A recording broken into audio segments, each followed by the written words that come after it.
What's going on, everybody? How you doing? In today's video, we're doing another interview.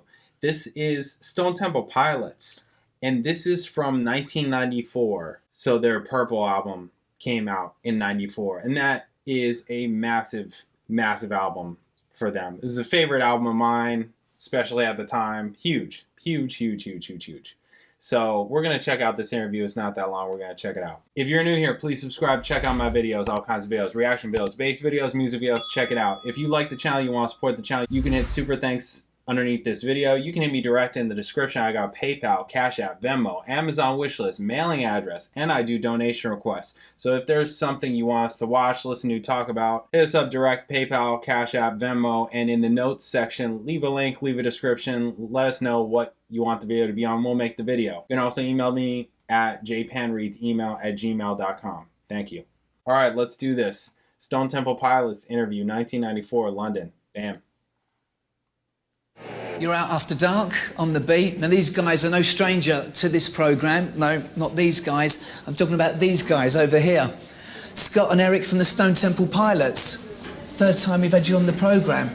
Scott, why aren't you no longer using the handle of Weiland now? Any sort of reason behind that? No significance. I mean, they're both my name. You know, they have a first name, and a middle name, and a last name like everyone. Just, it all depends. I mean, some of my friends call me by my first name, and some of them call me by my last name. Now, you're doing a smash and grab of in this country. I mean, you're here literally just for a couple of days to talk about your new album, the second album, which is called Purple, which was released last week. Let's talk about the title first of all. Why not black? Why not white? Why not red, yellow? I think it's a mood. When we were writing the songs and recording the songs, I mean, obviously, there was a little bit of thought given to, you know, what the title might be. We weren't concerning ourselves with it necessarily, throughout the day, but we were just talking about how the album was turning out together, having dinner, and one of us mentioned that it sounded purple, and so it just sort of stuck. Because of certain things surrounding the period of writing and recording it, we were going through some very personal traumas within the band, and so the writing of the album for myself, because due to the fact that I write the words, I was doing a lot of, I guess I'd say, reflecting and thinking and internalizing things. So it was a very personal album to me. But I mean, every human being goes through certain, trying times, and when you're involved in four people, it's like Eric said yesterday, a four-way all-male marriage. It's difficult to, and especially when all four people have these great egos, it's, sometimes it's easy for the channels of conversation and communication to break down. I think that because of our, huge success in the States, and that, rather than feel like it a hindrance, and that hindrance causing pressure to create on the second album, I think we all felt that it was much more of freedom. And so when we were getting together to write, although we weren't necessarily getting along very well, I think we all felt this need to be as honest as possible and to let these things come out however they come out. And so there was a lot more experimental as far as once we actually got to the studio. It seems like on the first album it was such a need just to record the album, just to make our mark, to make a statement. Whereas on this album, it was like out of dire necessities for our lives to record an album so that we could become fulfilled. From touring so much and going through so much in the last year and a half, it just became like therapy to actually record. And then we all realized, why we all do get along so well sometimes, and it kind of put everything in perspective of what the hell we're all doing together. I don't think the album would be as strong of an album as it is, in my opinion, as it is at least, if it wasn't for the tension that was prevalent during the making of the record. With us writing together and playing together, that was our form of communication. That was the only thing that we had to say to each other. Some of the subject matters that you looked at on the first album, I mean, included sort of like date rape, you know, men's attitudes towards, you know, women, sex type thing. What sort of things have you written about on this album? Is it a very personal album? It's much more personal. I think during the writing and during the recording of the first record, I was sort of an angry young man, in a sense. I mean, that might sound very cliche, but I think you know, situations evolving up to that period of time. You know, a lot of the songs had been written 2 years earlier. I think I was in a different frame of mind. There's a couple of other things that kind of sort of, you know, stuck out at me when I was reading out two of my questions for the band. One is, Scott, a quote that you said, "Sex is the most important thing in the world." Well, I think that was kind of in response to... Can you elaborate? Well, in a sense it is, really. It's a great positive motivating factor, probably much better than money and greed. I think that was probably in response to the fact that I felt like I was being pigeonholed into this character of just being this ultra, you know, politically correct feminist, you know, poster boy. And not that those aren't things that I feel are important issues. It feels an important issue, but I definitely don't want to be defined by a political issue. It's gotten to the point where I think people are almost embarrassed of their own sexuality, and that shouldn't be that way. I mean, to respect women doesn't mean that you can't appreciate them in a sexual manner as well. What do you do when you're out on tour? I mean, you know, how do you sort of go about sort of getting that, or do you wait until you know, the tour's over? Well, I'm engaged. I've been with my girlfriend for 3.5 years, so I do a lot of masturbating when I'm on tour. The heck is Can't going beat that. on? It's good for the arms, too. Builds them up. Look at these.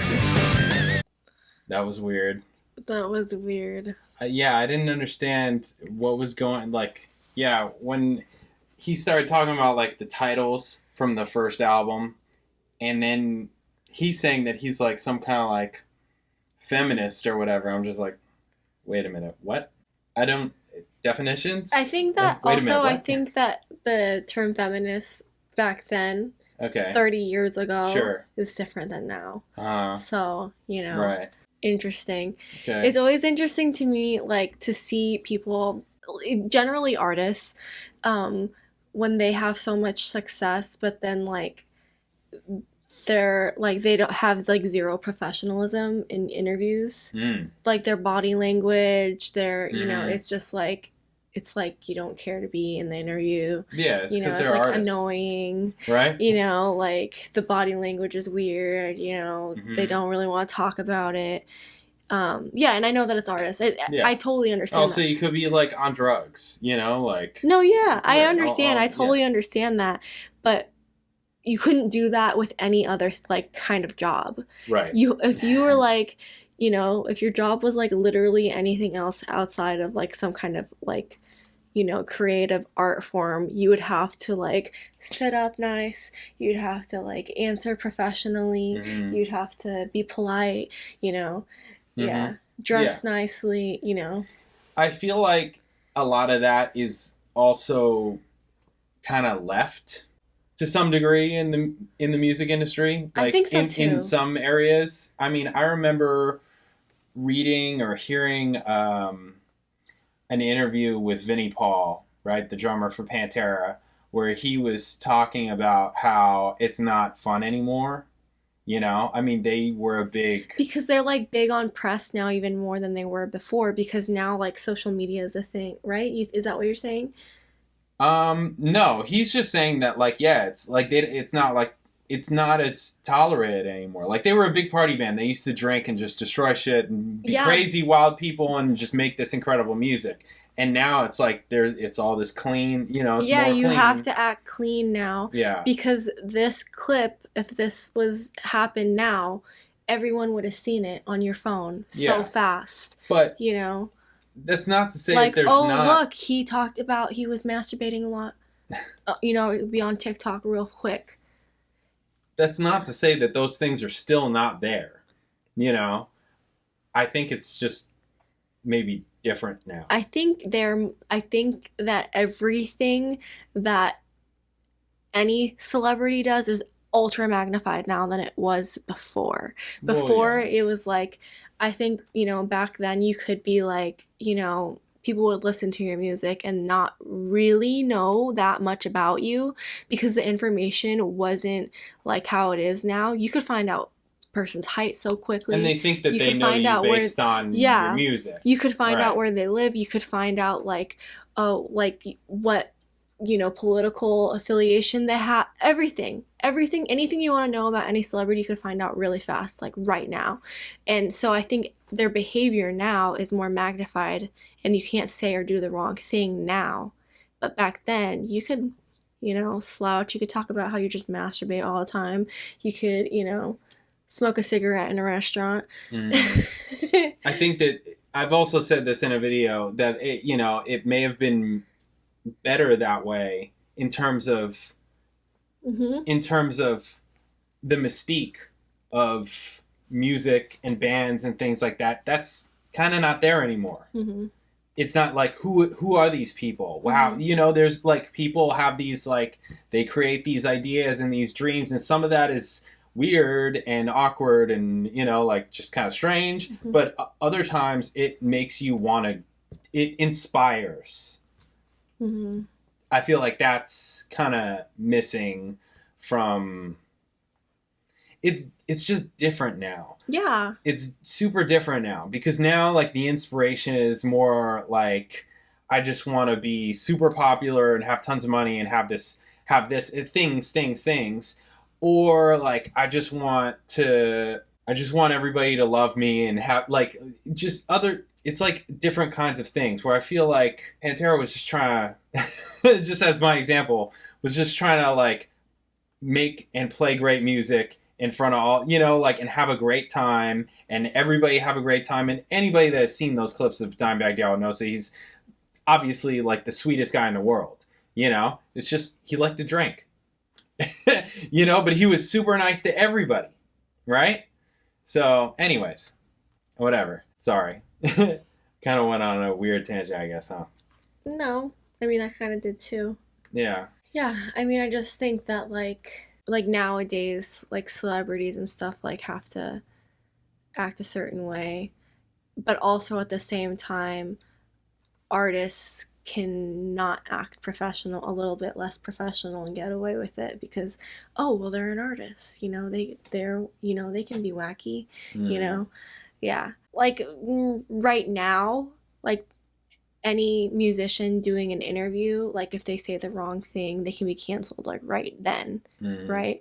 Or like, for example, like something that somebody said on film 30, 40 years ago can get brought up today, and then all of a sudden they're canceled. So yeah, I don't know. It's just interesting. It's just interesting because pop culture was different back then, and it wasn't, you know, like to get this interview 40 or 30 years ago, you would have to either read it in a magazine or watch it live on television or a rerun on television. You couldn't just like, I want to watch Stone Temple Pilots right now, right here, right this second. You know, I mean, I remember like reading in magazines about my favorite bands and, you know, actresses and stuff.